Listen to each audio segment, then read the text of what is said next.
Great rise, beautiful beings. So, California passed a law a few years ago where they reclassified what a 1099 is. So, to drive trucks in California, you got to have your own authority. 1099, independent contractor. You got to have your own authority. You got to have your own equipment. If you don't have your own authority, you got to have your own equipment. And you still got to be able to work for anybody you want to work for. That's the difference. So there's a lot of 1099 contractors that can't go to California no more. I know a lot of people who work under 1099. They're driving somebody else's equipment and they can't turn down no load. So I was reading the information, and it made me think about Uber and them being banned from Minnesota, saying they got to at least make minimum wage, this, that, and the other. Now, I paid $21 to go to work with Uber, like $21.93. Out of that $21, Uber get $8, which I think that's ridiculous. You got millions of people working for you. So in an hour, if you're getting $8, you just made $8 million in an hour. Like, how much money do you need? Right? But this is what I wanted to read to you.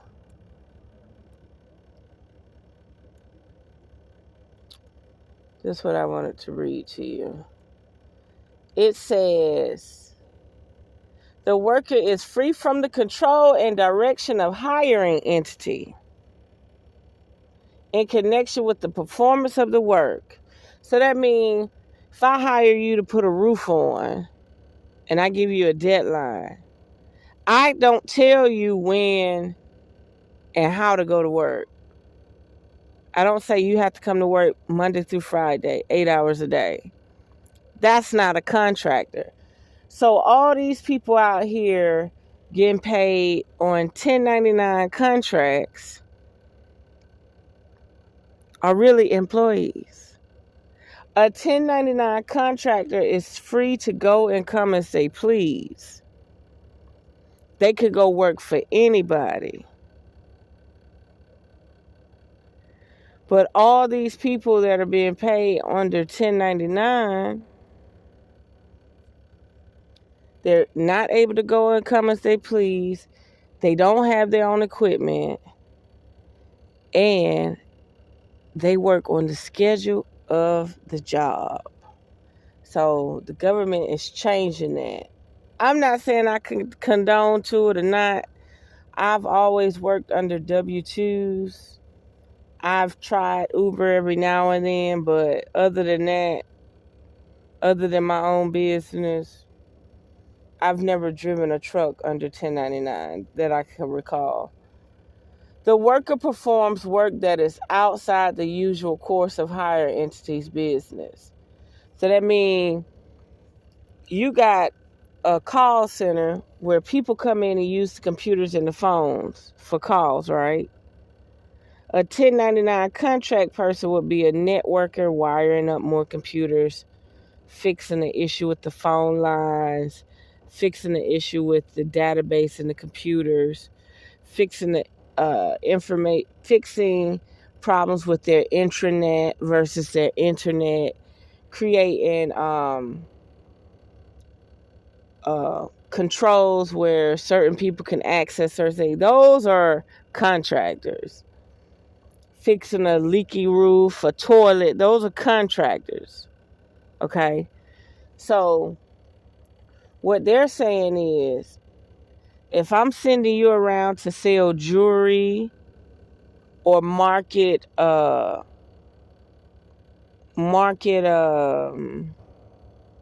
anything. You're not going to be paid off a contract, 1099. If this person got to work 8 hours a day to try to receive commission, you got to pay them.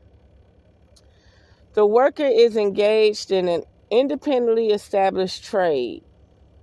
Independently established trade. Occupation or business of the same nature as the work performed. So, you're going to have your documentation of your trade and everything, your certifications and everything, to be independent from the company. Another thing I wanted to say, Uber is real funny. Now, here you are under a 1099 contract, right? But when you go into the Uber app and you decline let's say you decline picking up food or you decline picking up a passenger, Uber has this score where they say you can get your gold status back, you can get your diamond status back when you accept more calls. You cancel too many calls. You cancel too many orders. If you are an independent contractor with your own vehicle, how dare you rate me on canceling rides and canceling delivery services? You're an independent contractor. You don't tell me how to operate my business unless I'm an employee. So that's where Uber messes up. Oh, you can't get rides at this rate. You can't make profits at this margin because you cancel too many $4 rides or you cancel too many $3 rides. Yeah, that sounds like an employee to me, don't it? That don't sound like an independent contractor. That's just like I go to a building and I got a carpenter contracting crew.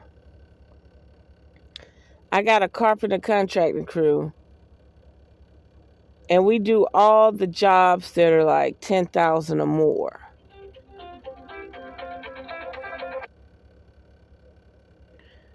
And then for some reason, they want us to come in and do the jobs that are $500. Well, we don't do that. We only do the jobs that are 10,000 or more. And then we go to another job site and do the jobs that are 10,000 or more. I do not take my crew of 10 people to a job site for something that's $1,000. You gotta find somebody else to go do that job. Smaller manpower, smaller crew. You see what I'm saying? So that's what you call denying services. You are a contractor, an independent contractor working for Uber. How dare Uber rate you because you canceled a ride?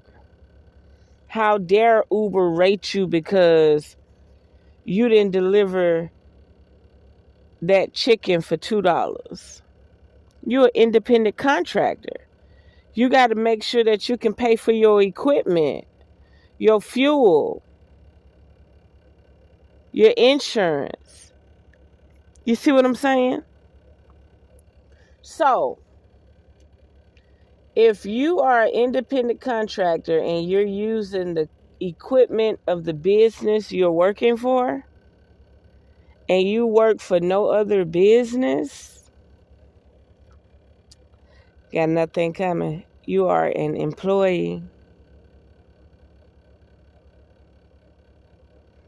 You are an employee. That's why when Uber be saying, oh, you need to listen to all these rules and regulations. You need to do all this. You need to do all that. We'll make sure that we'll promise you 200 rides to pay you $1,900. Wait a minute. I'm an independent contractor.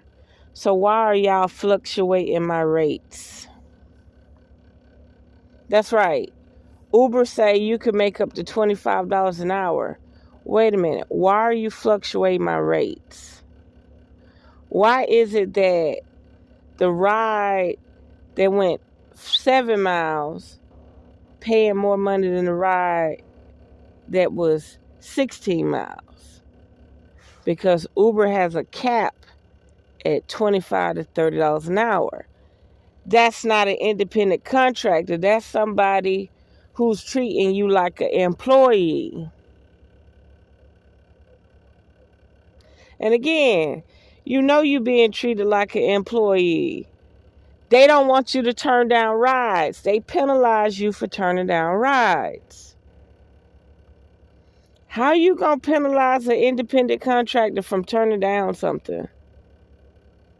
If it ain't the going rate, it ain't the going rate. They don't have to accept it. They're an independent contractor.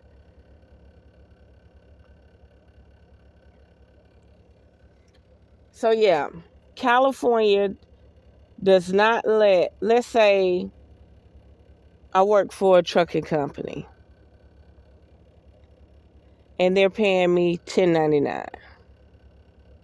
I have to pay my own taxes. I'm an independent contractor. If I'm under their authority and using their equipment, California do not see me as an independent contractor. They see me as an employee.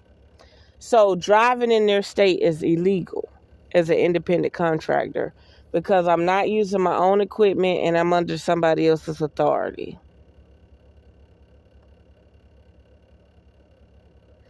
So when I talk to small business owners and they be like, come drive for us, the first thing I say is, do you go to California?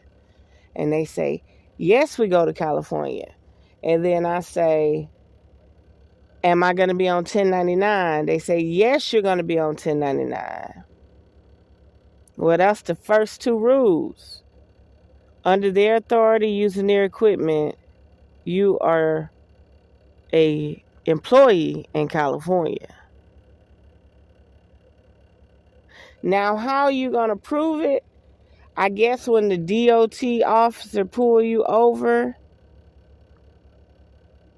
and the truck is not in your authority, your name authority, not your company name, not your truck. But how they know how you get paid, I don't know.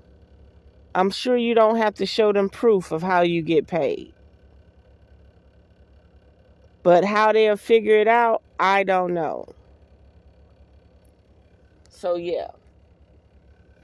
You using somebody else's equipment and their authority and their business name and you don't work nowhere else, you're considered an employee. That's right. You're no longer an independent contractor because you don't have your own business name. You're not doing things with your own equipment. It's just so many things to it. And it's very interesting. It's very interesting because you got a lot of big companies out there where the driver has their own truck, but they're using their authority. I'll give you one last example. A guy leased a truck from a company he worked for, right? As he leased that truck, he put in a 2-week notice that he was going to take off. When the 2 weeks came around, they told him he couldn't take off because they didn't have nobody to deliver the loads. I told him they treating you like an employee. And he was like, man, I don't know what's going on. I said, wait a minute. You got your own lease truck and you're an owner operator. You could deny any loads you want to deny and you could take off when you want to take off. You're responsible for your own tag, insurance, and truck note. But he went to work as if he was scared that they would blacklist him or shadow ban him at work or demote his priority. He took the load. But every other owner operator I know that works under somebody else's authority, let's say you send them from Houston to Dallas. When they deliver that load in Dallas, the company is not calling them asking them if they want another load. They could go without a load for 4 or 5 days. And the company won't ask them, do they want another load? They literally have to call the company and say, I need a load leaving Dallas going to so-and-so. Nobody bothers them because they are pretty much an independent contractor. That's the difference. So if you're an independent contractor and you don't make your own schedule, of course you got to operate when the factory open, or you got to operate when the factory is closed. Let's say you're a janitor and you got to do some extensive floor cleaning.